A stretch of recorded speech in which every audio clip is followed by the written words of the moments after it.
I'm Jared Bodine. I'm the Executive Director of AZStRUT, Arizona Students Recycling Used Technology. One of the questions I get most often is, what do I do with the data on my devices when I'm getting rid of it? So that's why I'm calling this, your data doesn't retire when your hardware does. Because that's kind of one of the biggest mistakes made by people who are in this industry, if they don't do it right. So we're going to talk about a few things. First, why does it matter that you worry about the data that's still on your devices? We'll talk about how to get sanitization and certify that it was done right. Weighing the pros and cons of selling your equipment versus donating it. Also, what is ITAD? It's a term you're going to hear a lot, especially if you are in your IT department and you're in charge of end-of-life equipment. You're going to have a bunch of companies called ITADs reach out to you, and we'll get to that. And choosing a partner to help you with those things that were once assets that have now become liabilities because you have to get rid of them. So why does this matter? So these are some stats I got from online. The first, 78% of drives that leave your facility or leave your possession often still contain personal or business data, which is a high percentage. That doesn't mean you personally, that just means that's an average. Also, we have about 70 pounds of e-waste that is generated every year, and very little of that is recycled. That's per person. You are generating 70 pounds. Now that's on a consumer level. As an industry, you're doing a lot more. And then the average cost of a data breach, if you leave data on drives as you get rid of them, and this number comes from IBM, they did a study in 2025, $10.22 million, and that's not like per year, that's each breach. If a big company has a breach, it's going to cost them over $10 million to remedy that.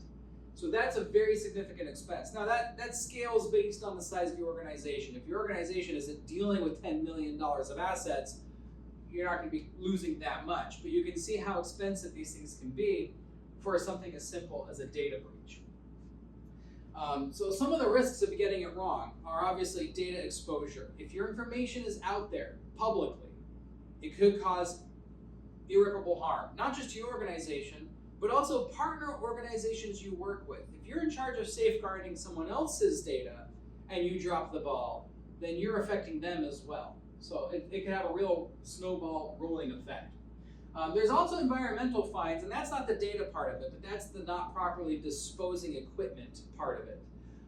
CRT televisions, those old boxy things, oh gosh, those things are an environmental disaster. And if you are tricky enough to even figure out how to get them to landfill, congratulations, because they're pretty savvy in the landfill. They watch for people dumping those there. They won't take them. There's powderized lead and mercury and all sorts of things in there that you just do not want in your environment. So in order to dispose of those, you have to be very careful. We all know batteries are a big problem. Disposing of batteries is a trick. Lithium batteries particularly, well, they'll start your trash can on fire if they're not handled right. I have seen many times, and you can go on YouTube, find these videos of these like dump trucks and collection trash vehicles that have to dump their load into the street because it just starts on fire. That's usually because someone left a lithium battery in the trash or threw it away. Alkaline batteries, surprisingly, are safe for the landfill. That's what they're designed for, but not lithium. So double check your chemistry. But you can get busted for illegal dumping of certain materials that you might think are just old tech. So you need to figure out how to deal with that. There's also HIPAA rules, FERPA rules if you're dealing with education, FTC standards. There's a lot of other data things that you could be liable for legally if you're not handling properly. And of course, like I mentioned, kind of a little bit with the data exposure, reputational damage. And that could be the end of your business. So let's talk more about this ITAD thing that I mentioned. ITAD, it's an industry term. It stands for IT Asset Disposition, which is a fancy way of saying these are companies that live off your secondhand goods, right? So it's a whole industry that's popped up, and it's gotten much bigger. There's a conference every year in Las Vegas specifically for these ITAD companies. There are for-profit ITADs, there are non-profit ITADs, and some are good, some are sketchy. It's not a bad industry in general, it's a really good idea, and people are realizing that it's a niche market that needs to be filled. So it's getting more popular right now. It's getting a little more heated up in terms of competition. But what the ITAD life cycle is first you have to have your inventory. You have to know what you have, what's on there, when is it end of life, be prepared for all that. Now this is the big part that people miss, is the sanitize. A lot of times people assume if it's old and I just get rid of it to any recycler or even just throw it away, my data is secure. Statistically, yes, you're probably safe data-wise, but it's still not good practice. It doesn't protect you for those random times when maybe it wasn't good enough. You just never know. And again, it's just not good data keeping policy. So you're going to want to also make sure you have certifications for what you have done with that data. If you had sanitized it, whether that's through cleaning the drive data-wise or actually physically destroying it. We'll talk about those a little later. And then last is the route. Once you've certified your stuff is good to go, where does it go from there? And you're going to want to follow certain industry standards and certain protocols, and we'll talk more about that in a second as well. Some things you need to know about before you get rid of your device. So this is kind of back to that first step in the ITAD life cycle. You have to know what you have to get rid of. If you don't have it accurately recorded, then you're not going to get accurate records on what you have released out of your custody.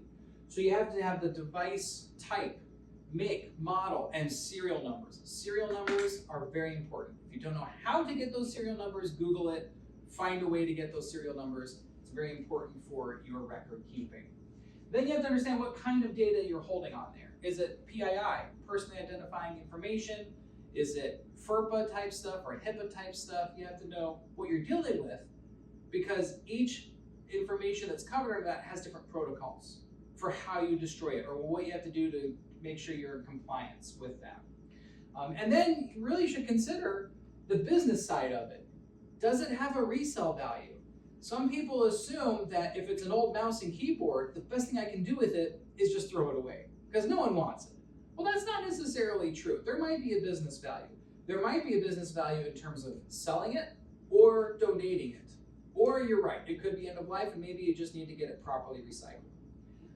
And then the last is who's accountable for this? It's like a chain of custody. Is it your job? Is it someone else's job, or is it the job of someone you manage to make sure that this is done properly? Everyone needs to have an assignment in this process. If no one is specifically assigned this task or is specifically responsible for it, then maybe no one's going to actually do it correctly. This is the only way to safeguard that it's done and accounted for. Otherwise, it's one of those, well, someone else will take care of it. You don't want that to wind up to be your situation. Now let's talk about the sanitization process itself. At AZStRUT, and most, or I'd say any decent refurbisher and ITAD provider, you're going to want to ask them if they are following what's called the NIST 800-88 protocol. So this is an organization that sets a lot of national standards. And the NIST 888 standard, it's actually a white paper that you can find online. It's readily available. Google it or do some internet sleuthing and you can get this document. And in that document, it has the protocols and the standards of what is considered a safe way of dealing with data. That should be a guiding star on how you manage your data. It's the NIST 888. You don't have to commit that to memory, but certainly get that in your browser profile or like in your Google search history, so you can always come back to that if you need it. So there's 3 methods of making sure that data is secured. There is what's called a clear, a purge, and a destroy. And you have to ask yourself, which one am I going to do? First, let me talk about the differences on them. So a clear is simply, I just erased the files. So the dirty little secret about erasing files, and if you're really into the tech sector, you probably already know this, but not everyone in your office does, and don't assume they do. So when you have a file on your computer and you hit delete, where does that file go? Nowhere. It's actually still on your drive. It's still sitting there. And anyone with free downloadable shareware software could pull that file up. So your hard drive has this database of files scattered all over it. And there's a little table of contents of sorts that says this file is over here on the drive. When you go to just throw that file into your recycle bin, what it does is it deletes the pointers or it deletes the table of contents for that file and says that area on the drive where that file was or is now available for something else to write over it. So the file's still there. Now eventually with time, the drive's going to need that space and it will write over that space and that file will eventually be gone. But when? How long? How do you know? You don't. So deleting a file is not going to work because software can go back and find the files that are still there. Even though the table of contents is gone, that page is still written. That file is still there. Sometimes you'll get a corrupted file or portions of it because it's been a while and parts of that drive have been used, but certainly parts of that file are recoverable. So clear is not typically considered the best way to go. Now, let's say you format a hard drive. That's a term a lot of people know. You can put in a flash drive, hit format, and say it's good to go. One time on a quick format is basically like a clear, and it's not really going to be sufficient. It's good enough if you're going to repurpose it within your office or within your organization, but not if you're going to get rid of it permanently. Another thing that people will sometimes think might not be good enough is doing a clear on like an iPad or a device like that where you don't have the same amount of data. Or Chromebooks is a classic example. We work a lot with Chromebooks. Chromebooks don't store a lot of data on there anyway. They're very limited storage, like 32 gigs. And they don't have the regular mechanizations there for a full, real deep dive, what we call a purge, which I'll get to in a sec. But the NIST 888 says for the mobile devices like that, a clear is still okay. And that's a factory reset. A full, deep factory reset will actually do. So clear isn't necessarily a bad thing, but it's not necessarily good enough for like deep HIPAA data. So you have to really, again, know what kind of data you're trying to get rid of. Now, purge uses the more industry-specific tools. Not everyone can even do a purge at home. Sometimes you have to have specialized equipment to do that. If you're really savvy with command line, you can run certain commands in a browser, or in like a command line interface, whether it's Windows, Mac, Linux, that can do purges. So you can do a purge. But most of the time, you're using specialized tools that the industry has. There's a special version of that I recommend, and so does the NIST 888, called a cryptographic erase. And what that does is it's really a cool process, and it's the much better way to go for solid state drives. What it does is it does a quick encryption on your drive, and then it throws out the encryption key. So the key is become unrecoverable. The data, or the whole drive, has been encrypted to a level that nothing could ever hack that encryption. When you do a more thorough purge, which is writing and rewriting and erasing over every sector of a mechanical hard drive, that means every sector is getting read over and over and over, and you're putting wear and tear on that drive, which is okay. Hard drives are designed to do that. It's kind of standard. But when it comes to solid state media, so you know your flash drives, your M.2s, non-moving part storage, the problem with that stuff is it does wear out, and doing a full purge, that classic style, will wear it out much faster. It's not good for the drive. It ruins the health of it, and it takes forever, and it heats up the chips, and it shortens the life. It's really not good. But a cryptographic erase can be done in 60 seconds or less, and it's just as secure or even more secure, even though it's faster and it doesn't require this real like in-depth long-term purge. So the NIST 888 actually recommends cryptographic erase if your device supports it. It depends on how it was manufactured. But any modern M.2, and if you know what M.2 is, then you're in the right place. If you don't, just Google that, but it's storage media. So that's what you're going to want to do. Now with physical media like the hard drives I've mentioned, you can also do something called degaussing. Gaussing, that's a fun term. You don't hear it much anymore. It means basically you're demagnetizing it. So this again doesn't apply to the solid state drives. They cannot be degaussed because they're not magnetically sensitive. So what this means is like with the old mechanical drives that has spinning platters in there. And those platters, they're read to and they read and write from magnetic pulses, basically. It has a little arm and it changes magnetic state from positive to negative to make that bit a 1 or a 0. But if you have a really, really powerful magnet, not just a refrigerator magnet, but a very powerful one, you can do what's called degaussing it. And it's where the magnet's so powerful that the platters lose their magnetism altogether. They lose the ability to hold the 1s or 0s. And that is a very secure method. However, the NIST 888 just put out a new standard in November of 2025. And in that standard, they actually say that you should have caution when using degaussing.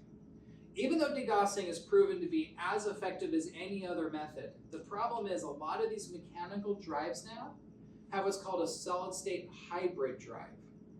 That means that even though most of the data is on the platters, they'll have a section, and they don't always advertise this on the drives very well. You have to really dig deep.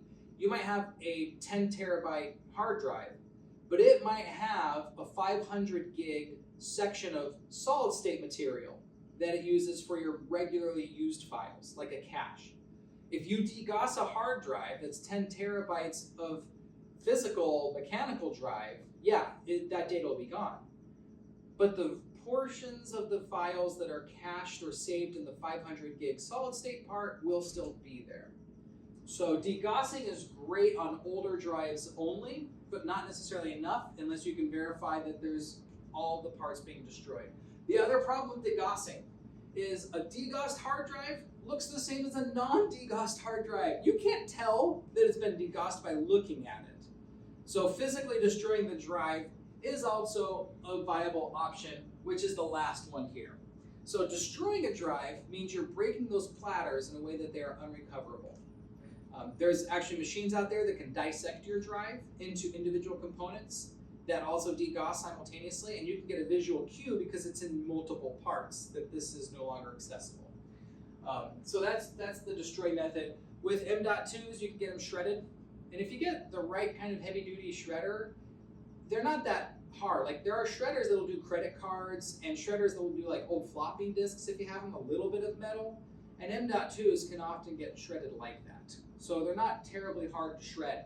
The problem with that is the meat is completely unusable. If you really are extra careful about data, if you really are dealing with government sensitive things, and you have the budget to let this stuff go without having to buy new drives, you might opt for destroy.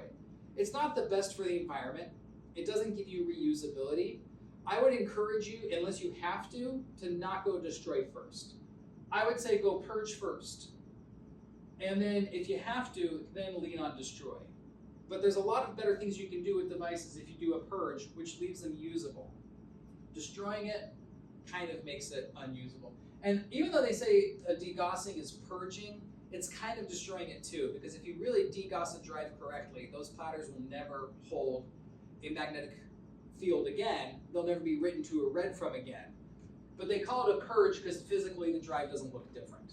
That's why. But really, in real terms and practices, degaussing is a destruction method. All right. So this is a chart that actually comes from the NIST 888. In there they have a little decision tree that tells you, depending on what kind of media you have, how sensitive it is, what method might you want to explore. And I'm not going to read that for you. I just wanted to bring this to your attention, that you have to make that decision internally. This is merely a guide. It's a reference to think about, okay, if I'm just dealing with phones, there might be some high sensitivity on there, but honestly, you can do a factory reset or a clear, because like I said, some of those mobile devices, they don't really have a successful purge solution built into them. And phones could be resold. There is value there. And it can be resold safely if you do a factory reset and a clear. That is okay, even though you could consider that to be somewhat high sensitivity because contact information from your contacts could be on those phones. But a factory reset clear works. So this decision tree helps you kind of make that determination that might not always be obvious on its face. All right, now let's talk more about that chain of custody. Who's gonna get in trouble if something goes sideways? That's what you need to figure out. So the chain of custody is a document that's unbroken that shows that you've always had someone in charge of the safeguarding of that data. The chain of custody could also be time spent in a secure room. It doesn't mean someone's literally physically with that drive all the time. I would hate to have the job where I'm sitting there watching drives in the storage room. You don't need to have that to be compliant with the chain of custody. I bet you could if you wanted. But it just means that at some point you can vouch that in transit it was secured and this person was responsible for it. In storage it was secured in this location and this person was responsible for that. That's all it means, up until the point when the data can be verified that it was no longer accessible or a threat, and that's where you get your certificate of destruction. Typically the chain of custody, when it comes to where this data is kept, kind of ends at the certificate of destruction. The certificate of destruction supplies you with that written compliance that you have successfully handled the parts of that you need to worry about.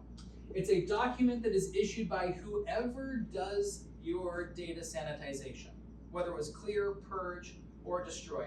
And it should be specified in your certificate of destruction. You need to know what method of destruction, who was responsible for that destruction, when the destruction took place, and the serial numbers or unique identifiers of those things that were destroyed. That all needs to be on that record. Now, sometimes a chain of custody could extend beyond the certificate of destruction if there's environmental factors. So it's not just about data wiping. Again, if it's a CRT television, you need to make sure that you get to the point of certificate of destruction for that TV, or someone takes responsibility after you can say the data's purged, but the TV still needs to go to this next final destination, recycling. So that's not necessarily going to be on a certificate of destruction always, because that's more about data, but you can also get compliance documentation for your hazardous e-waste. So there's a certification that you're going to want to ask for or look at for your environmental and data protection. It's called R2v3. Again, this is one of those things where it's like another thing for me to memorize. You don't have to memorize it. Just put it in your notes later to talk to your recycling or your ITAD service provider about this term. They better know about this though. So R2 stands for responsibly recycling. RR, R2, I know. I don't know why they could have done RR, but that sounds like a bad joke, RDR, R. And then there's the current version is V3. So that's the one we're on now. And what that does is that says that this provider has been checked, verified, that they do data security to a certain standard, that they have certain environmental and health conditions met in their facility, and how they deal with their equipment downstream. Downstream accountability, is there stuff being sold off to India to go set a landmine over there? Or is it being purposely recycled and upcycled into new equipment? That's part of what's covered under that. And then an independent audit, because in order to be certified R2, you're gonna have people come and inspect your work. So R2 certification is something you're gonna wanna ask about, and you don't need to know all the details. This is one of those, I don't need to know how the sausage is made deals, but you should ask about R2 compliance. So here's questions you're gonna wanna ask. Are you R2 certified? You could go as fancy as R2v3, but you get the idea. And if not, if you're working with a smaller nonprofit, if you're working with a startup, they might not yet still be fully R2, which is okay. But check and make sure their downstream is R2. Because if they're a middleman, if they're a collector that then distributes, like maybe one recycling partner handles CRTs better, and another partner does batteries, there's nothing wrong with that person not being themselves R2 certified. But you're going to want to make sure that those batteries are going on their next step downstream to your R2 certified partners. So as an example with AZStRUT, as a smaller nonprofit, the cost of being R2 certified is something that we could not bear. It's just way out of our price range, despite the fact that we follow the standards. So we ensure and we offer compliance in that every one of our downstream partners is 100% R2 certified and current. We only work with R2 certified downstream. So that ensures compatibility on our end for you. Next, you want to ask them, what NIST 888 sanitization method do you use? Now, anyone who's familiar with that term should already have their system planned out. But that's a good way to find out if this person's legit. Because if they don't know the answer to that, they might not actually be doing it. It doesn't really matter at the end of the day. If they're fully compliant, they're going to say, well, for this product we use this. Because remember that whole decision tree I showed you? So that answer is going to be a tricky answer because it depends on what they're getting. But if they don't even understand the question, then you know not to work with them. And then this is an important one. Number 3 is, do you get a dated, serialized certificate of destruction? Now, again, not every company is going to automatically assume you need that. We do drop-offs for the community.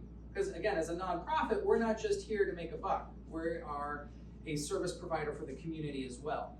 We do wipe. We do make sure that we safeguard the data from everything given to us as a donation, even from the community as a no-name drop-off. Now, obviously, we're not going to be able to serialize that and return that to the individual if it was just a donation that was dropped off. And most of the time, those drives we assume are wiped anyway. A lot of people tell us they've already deleted their files. But we don't take their word for it. We go ahead and wipe it anyway. But we don't create a COD or a certificate of destruction for every single device because not everyone needs it or wants it, or if it was a voluntarily dropped off device with no name, there's no one to return it to. So you need to ask for that COD. If you're a business, of course, then yeah, we and any other organization, we do that. Now, there's also a chance there may be some costs involved, and I'll get to that in a little bit. Number 4, you're going to want to ask what happens to the data-bearing devices. What is their protocol when something comes in that might have data? Because a lot of these ITAD recycler partners, they'll take things like server racks. There's no data on that, on the rack itself. So they might be more interested in the metals than the data, but what happens if they run into something with data? Do they have the ability to handle that? You need to ask that question and ask, when you're done with data wiping, do you destroy my device? Do you resell it? Is it a combination? It's not necessarily a bad thing for those to be resold. That is how those industries make money. These for-profit ITAD providers live off the fact that they resell your devices. That's their business model. But as long as you can get that, compliance from them. And you might be able to say in some circumstances, I can't let you keep the data, or I can't let you keep the data-bearing drives even after a certificate of destruction. You might have certain policies that say destroy only. You can work that out with your ITAD provider. Some might say no, we only take it if we can reuse it, and some will agree to that. And so then you want to know, if it's being destroyed, well, where is it going? Who are you working with? Do you have vendors that are downstream that are R2 compliant? Is this stuff leaving the country, polluting somewhere else? Is it recycled in-house? Those are things you want to ask. Or, if you have a good enough relationship with them, you can just say, is this going to be, do I have compliance? Are you following the law? You don't have to always know exactly which recycling plant it goes to. That might be a little in the weeds, but if you're assured compliance with R2, that usually is enough to say, okay, these guys have an R2 certified downstream path, we're good. That usually is enough to guarantee you that compliance. Here's some things that are going to be concerns.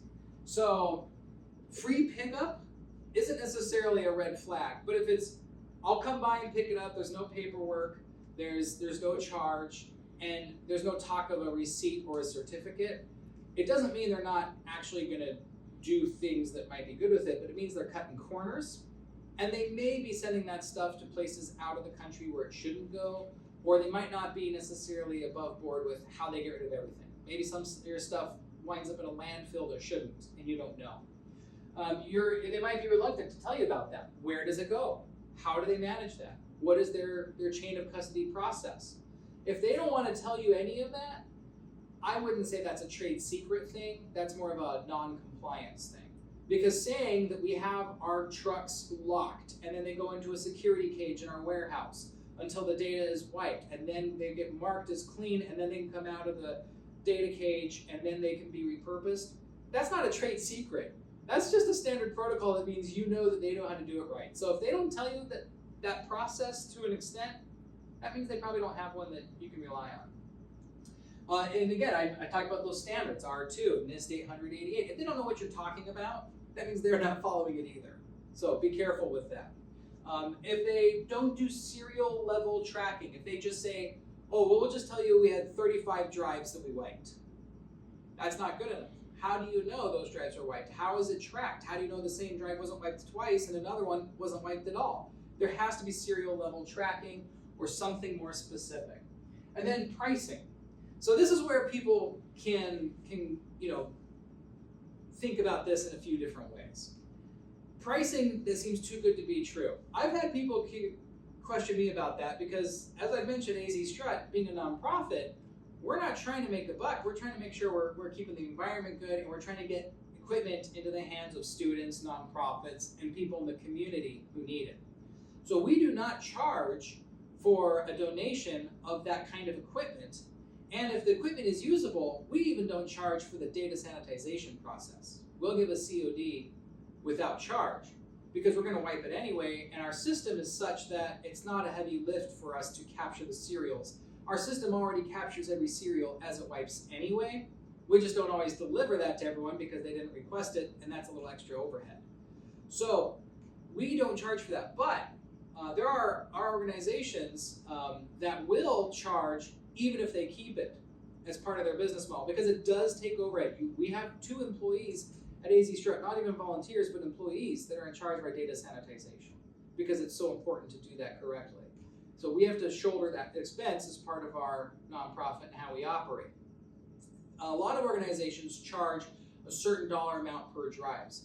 And because we like to give those devices out as part of our nonprofit, we don't charge in general. But if you give us a box of just hard drives and nothing else, and it's not inside of a device we could repurpose, like if it's not inside of a laptop, we also do have to charge for that, just because it would take an employee all day to effectively sanitize a giant carton full of drives, especially like mechanical drives that are going to be purged rather than destroyed. It takes a long time. So we have like a $10 per drive fee on those. So there is a cost even from us as a charity circumstantially. So check out those things in advance when you're deciding who you want to work with. Most places, I don't think will give you the free sanitization COD if it's inside of a device they keep. They'll still even charge you a little bit for that. But, do your shopping, do your work on that one. So now it comes to that big decision, because I obviously lean towards give it to the nonprofit, but I know not everyone feels that way. So you can sell it. This is where those for-profit organizations come from. You can even sell it in-house. You don't have to have a third party do that. But that means you're going to have to do your own purge or destroy, which there's not much selling when it comes to destroyed goods, but it can be done. You can take out the hard drive, destroy the drive, and sell the rest of the computer without the drive. There can be a way to recapture expenses in your organization. If you're a really small organization and you need that money to survive, it may be worth it to partner with someone to sell that old equipment. There is some downsides, and I'll get to that in a sec with the sell. Now, donation is, of course, what I always recommend. I'll get to that more in a second as well. And then lastly is recycling. You can recycle the products yourself if you know where to go and how to do that. So there is tax advantages. One of the reasons why I try and get people to donate. And one of my selling points, so to speak, because I'm not one of those for-profit ITADs. I can't offer money for an old server or an old desktop computer to people who want to give them to our organization, because there's no money in giving it to students. So we have to figure out how to make that work. But what we can offer is a tax incentive. If you sell your products either yourself or to a third-party ITAD, then those proceeds, not only do they not help your taxes, but they're a taxable income. So they're going to create a greater tax burden. So getting rid of them will actually cost you money, in that you have to pay now for the proceeds if you go that for sale route. Now, you can decide if that was still worth it. If the money you got from selling it is worth the cost, you'll pay in taxes, but you do have to consider that. And of course, these for-profit ITADs are making a profit themselves. They're going to get a cut of that. So your profit from it might be less than you anticipate. If you donate to a qualified charity, then that's a whole different game. Now, by qualified charity, you're just going to want to ask, are you a 501c3? And you can look this stuff up. Charity Navigator is a great website. There's also Candid Canada is another good website. They have all this information. We are a 501c3, a registered qualified nonprofit charity. Anything that you donate to us is a tax write-off. And sometimes if your end-of-life equipment is that end of life, how much is it really going to sell for? You got to ask yourself that. And is the little bit of money you make plus the taxes you're going to have to pay on that sale worth the cost of that tax write-off? So you are going to potentially break even or even do better on some products if you donate it to the charity. Something to consider. Also, there's a bit of the altruistic sense. Because when you donate to a charity, not only is it selfishly, well, I get to write this off of my taxes, but think about the good your products are doing. Depending on the size of your donation, the organization might be able to let the recipients know, hey, this product was donated by this organization. You can get goodwill. You can use that as marketing material. You can advertise that you're donating your equipment to charity, which gives you a better presence in the community. So there's a lot of benefits for that. And some people like to do business with people that do good things. Now, that again, sounds a little selfish, but I'm trying to make a business point to business people. So if you do good things in the community, it will return good back for your business. That's something that I think the Mesa Chamber kind of puts out there, maybe not formally, but definitely that's the atmosphere, right? All these businesses come together, we do good together, and good things happen to our organizations. So be cognizant of the potential community impact that you're getting as well by donating to a nonprofit in the process of your disposition. So here's another one of those like decision trees. This is not in the NIST 888. I made this one. But this is something to think about when you're choosing donate, sell, or just recycle it. If you're talking about tax benefits, yes for donation. You're actually going to be taxed heavier if you sell, and if you recycle, it's kind of a break even, right? It doesn't really affect your taxes, although there is the write-off and your regular equipment write-off taxes. But I'm not a tax professional. Let me just put that out there now before I get too far into that. Consult your tax finance people. Don't say, hey, that Bodine guy from AZStRUT told me that this is going to save us $1 million in taxes. I didn't say that. Community impact. If you sell your devices, I'm not going to say, oh, that's horrible, because those third-party resellers, I don't know where they're going to resell it to. Most of the time, they do sell it out of the country because a lot of these other countries will pay the best money for it. But there's a chance that some of that might actually be resold to local other businesses and help them. So I'm not necessarily saying it's a bad thing to work with them. I mean, I'm being pretty straightforward here. But it's probably going to be a lower impact to your local community in terms of a net positive. And recycle, it says low, but I'd say low to medium, because by recycling it and not throwing it away, you're helping the environment, and that's going to have an impact. So there is some of that. But definitely, if you're donating it to a local nonprofit that keeps those devices as local as possible, you're going to have the greatest amount of community impact. AZStRUT, as the AZ implies, is specifically the state of Arizona. That's just a decision that we've made to stay that way. There are other nonprofits that might take your goods, and you might want to ask them, again, that question I said earlier, where do the products go? If it's important to you that those things stay in the state, you need to make that clear with them and see how their policies are. Because there's other nonprofits that, while are great, might be shipping your items out of the country or somewhere that you might not want to be involved with. The admin effort. If you donate them to an organization like ours that does the compliance for you, we offer the certificate of destruction.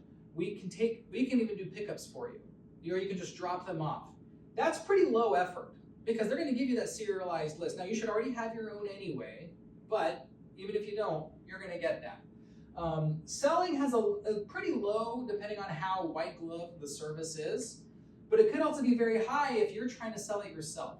Then you're managing the sales, and I don't know if you're doing Facebook Marketplace or if you're doing eBay or however you're trying to sell these things.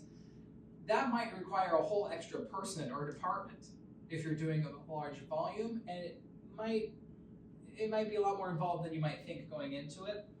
And then of course recycling, not too bad if you go to the proper recycling center. So working equipment, is really good to donate out. If it still works, that's even easier for the nonprofits to utilize. If it's a high value asset, as much as we would love to get it, I would understand if you say, hey, this thing still has so much value that even selling it, the tax impact and the effort towards it is worth it. By all means, that's okay. That might be the best business decision. Maybe split those assets. And then if it's completely end of life, yeah, you're gonna wanna recycle it. The nice thing about my organization is some organizations, they just want your working computers, which I get, that's cool. But some organizations, like what we do, we want your recyclable goods and reusable goods. So we'll take this whole column for you as well and give you that same compliance and potential tax write-offs. So we take your old keyboards and mice, and I mentioned this a little earlier, I'd get back to this.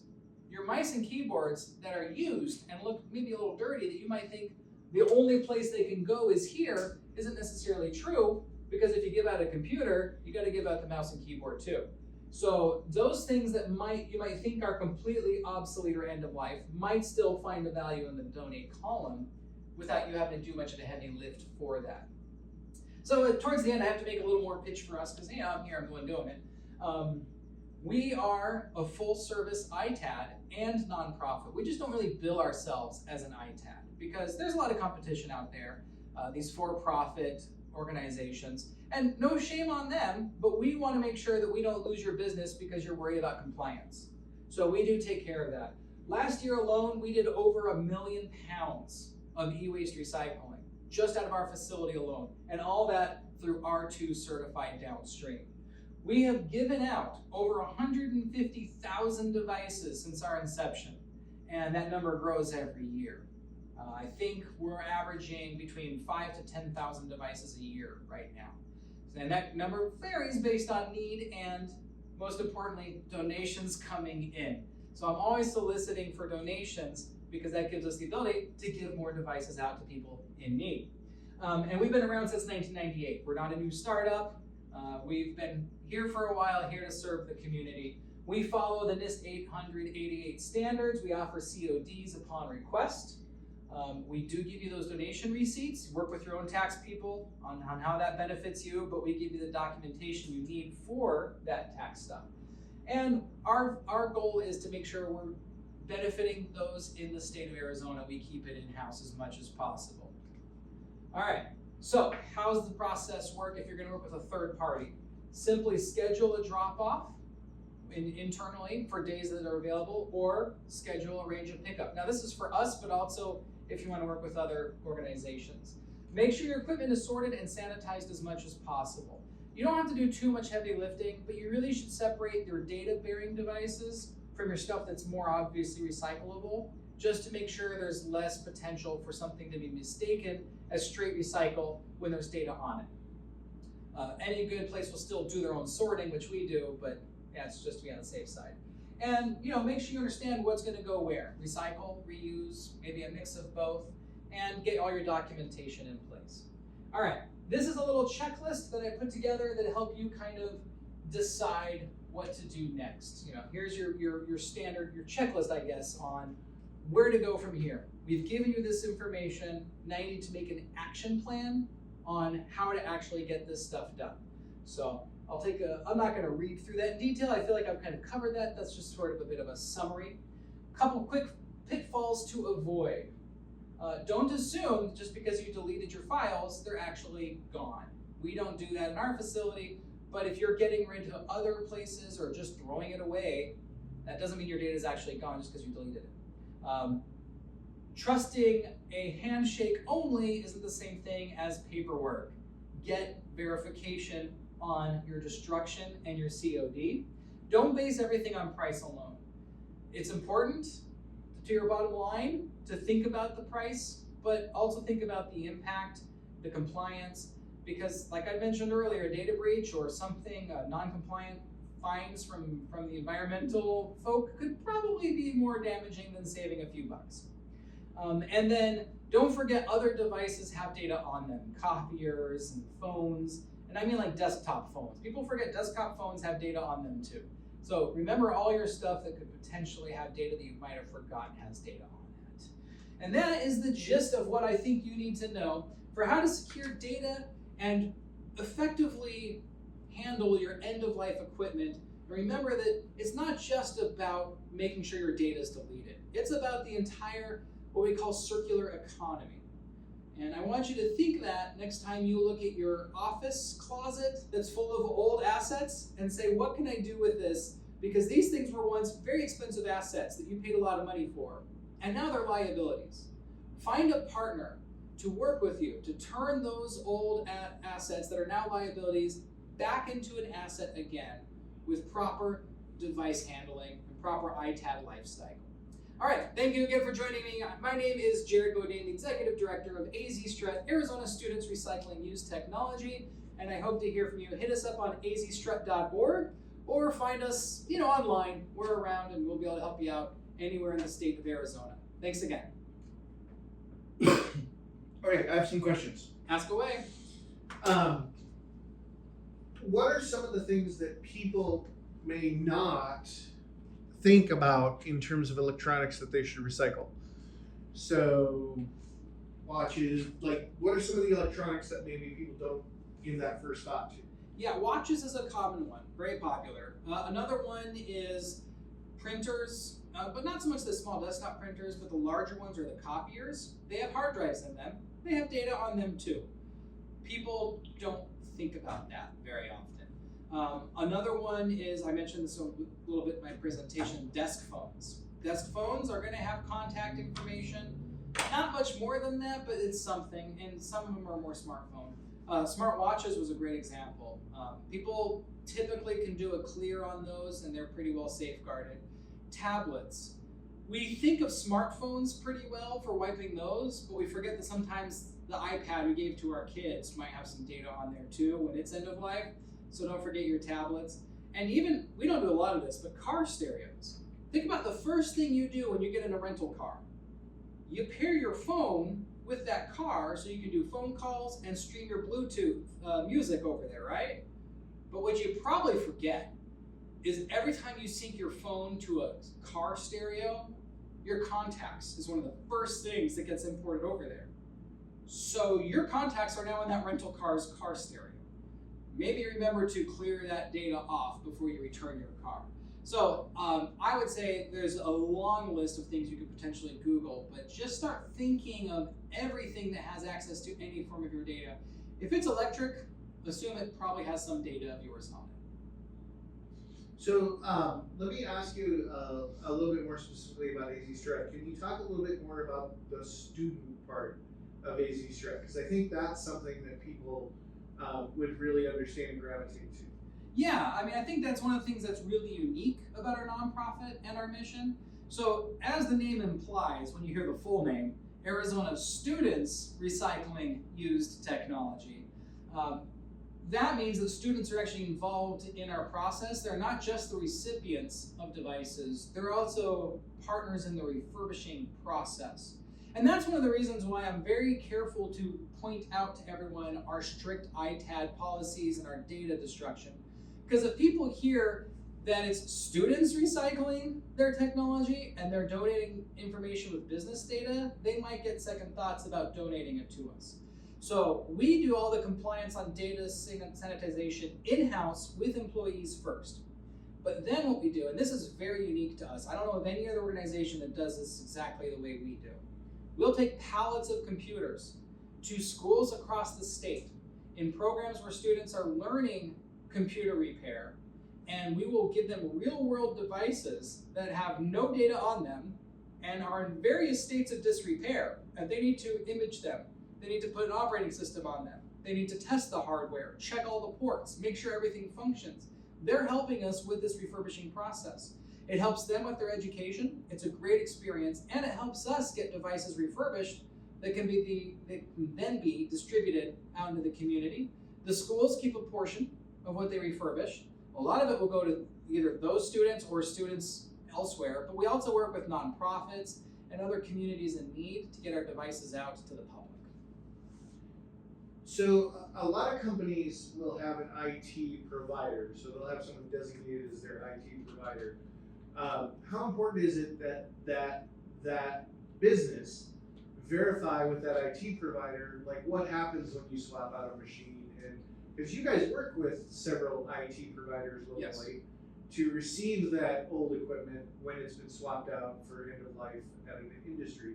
So it may not even be the end business that's determining what happens with that. It might be the IT company that's been hired by that end business. Talk a little bit about how a business can make sure that that IT company is disposing of that properly. Yeah, that's a great point. So we will work with your business directly, but we're not trying to insert ourselves into another person's business model. And if you have a trusted IT provider, then I would say if you can continue to work with them, and if they say we dispose of this for you, that's great. But you still need to make sure that you're getting compliance, certificate of destruction. Now, if they're not giving you one, then you need to ask them with whatever they're doing with it. If they're sending it to us, for example, then you need to ask them for that certificate of destruction. But make sure you ask them in advance, because it might be too late. If it's a random drop-off with no name, that certificate of destruction won't be made, and it won't be distributed because there's no one to distribute it to. So check with your service providers and ask them the same questions you would ask an ITAD, or like what we do is, what do you do with my devices when they're done? If there's data on it, how do you secure that data? How do you verify that my data is safe? And it doesn't mean you need to change your providers. It doesn't mean you need to go out and go shopping again. You can work with your existing person who does that for you and just say, hey, I would rather that instead of you selling this on eBay, I would rather you donate this to a nonprofit and get us some paperwork on that. Then it's even less work for you.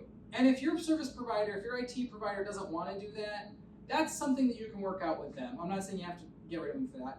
But then you could also say, well, then I'm going to do it myself, and one quick phone call to an organization like ours is a pretty easy lift. It doesn't add that much to your plate, but it adds that extra level of compliance. But yeah, ask your existing IT providers, because we do that with a number of organizations that they collect, and they don't know what to do with it all, and they don't want to be busted for not being compliant. So they have us take care of that for them as well. And we're happy to do that.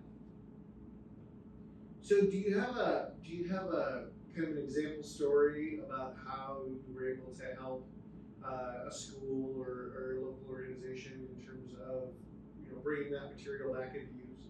I could give you many examples, because like I said, it's between 5,000 to 10,000 devices every year. One of we have a few different standing repeat ones we do every year. One of the ones we like to do every summer is we join a back to school event. This last year it was held in Phoenix College. They hosted it as a facility. We come in and we do what we call a techie experience with these students. And these students are in what we call Title I schools, which are schools where the average median income of every household in there is far below the poverty standard. So these are people who are truly in need. And they come to get backpacks and shoes and school supplies. And all that's great, but you also are like in this modern world where students need devices, and not every school can afford one device per child. There's been talk about it, and there are school districts in Arizona that are fine, that have gotten that and they have the budget, but there's plenty that still aren't. And so what we'll do is we'll go to one of those events where everyone at that event has already been vetted. And we'll have them do this techie experience where they get to tear down a computer and put it back together and understand the parts and the components. We talk to them about this is what this piece that you took out does. So they get real hands-on experience. But those computers they took apart and put back together, those are just for them to learn on. But at the end of the experience, now that they have some hands-on, we give them a device to start out that school year. We also work with Cartwright School District. Every year we have a long-standing distribution with them that we do at the end of the school year, because a lot of students show up at their school and they get work done, and then there's that summer break. You don't have access to your device, you don't have internet access perhaps, you don't have the library, the school library, you might have the public library, but you're limited on their hours and their device availability, and you don't have the ability to really control those computers. They're mostly just web portals at like a public library. No shame, it's just that's how it's designed. So if they need something more robust to continue their learning over the summer or to stay connected, well, then they might be out of luck. So we worked with Cartwright School District for years and years now, and at the end of every school year, we give out thousands of computers. And where are you located? So we are located in Tempe on 48th Street, kind of near Southern. So 48th Street is that divider between Tempe and Phoenix. So we're right on the edge of Tempe, near Southern. If you're gonna look us up online, it's a caution I have to give to everyone. If you go and just start typing in 3025 South 48th Street, it might autofill as Phoenix, which brings you about 2 miles down the road closer to the airport where there's like a car rental place. That's not us. So make sure you specify Tempe when you're looking for us. If you go to AZStRUT.org, you can also find a just clickable link that makes sure you go to the right place. Now our facility and our warehouse is there. If you're doing a smaller individual drop-off, you're not worried about data security, like if it's like a server rack or smaller equipment that you know has no data, or if you've already removed the data, like a hard drive is removed, but you have a nice laptop, and our facility is not convenient, and you don't have enough to justify us doing a pickup from you. Our pickups are free, but I didn't mention that if it's a really small pickup, we do charge, because it's a lot of gas money and manpower to pick up a single laptop. But if that doesn't work for you, our website also has locations across the state. We have partnered with most Batteries Plus locations and all Data Doctors locations in the state that you can drop off your equipment for us to pick up at a more convenient location. So those are ways to get a hold of us and get things to us.